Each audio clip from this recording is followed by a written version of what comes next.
வணக்கம் உறவுகளே, எல்லாரும் எப்படி இருக்கிறீங்க? நல்லா இருக்கிறீங்களா? நான் இன்றைக்கு வாங்கிட்டு வந்த மரக்கறி நாளைக்கு வெள்ளிக்கிழமை சமைக்கிறதுக்கு. இது பாருங்க, நல்ல பிஞ்சு வெண்டிக்காய். வெண்டிக்காய் சாப்பிட்றது மிகவும் நல்லது. வெண்டிக்காய் சாப்பிடுங்க, வெண்டிக்காயில் நிறைய சக்தி இருக்குது. இது பாருங்க, இது வந்து வெங்காயத்தால். இது வந்து நீங்கள் ரொட்டி சுடும்போது இந்த வெங்காயத்தால் போட்டு நீங்கள் சுட்டு சாப்பிட்டு பாருங்கள். பச்சை மிளகாயோட இந்த வெங்காயத்தால் போட்டு நல்லா இருக்கும். தேசிக்காய் என்னது, இந்த தேசி மரம் எல்லாம் எங்களோட வீட்டில் ஒரு காலம் இருந்தது. ஆனால் இப்போ இல்லை, இப்போ செத்துட்டுது. முதல் இருந்தது, இப்போ இல்லை. பாருங்க, தேசிக்காய். குடமிளகாயோட சைஸை பாருங்கள் எந்தளவு பெருசாக இருக்குன்னு சொல்லி.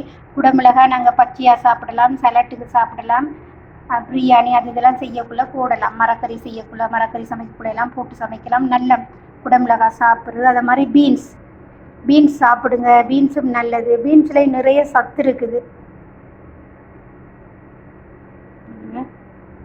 இது வந்து துபாய் பூசணிக்காய்.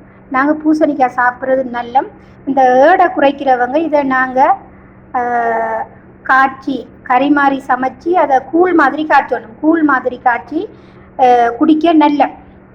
அடுத்து புகைப்பிடிக்கிறவங்க, குடிப்பழக்கம் உள்ளவங்க எல்லாம் இந்த இது சாப்பிட்றது நல்லது. குளிர்ச்சியும் கூட, உடம்புக்கு நல்லது இது சாப்பிட்றது. சாப்பிடுங்க.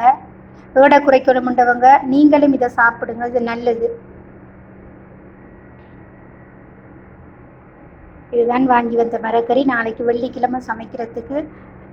பூசணிக்காய் கறி, பீன்ஸ், வெண்டிக்காய். இது சுண்டலுக்கும் நல்ல டேஸ்ட்டாக இருக்கும். நன்றி உறவுகளே. பிடிச்சிருந்தா லைக் பண்ணுங்கள், கமெண்ட் பண்ணுங்கள், சப்ஸ்கிரைப் பண்ணி சப்போர்ட் பண்ணுங்கள் உறவுகளே.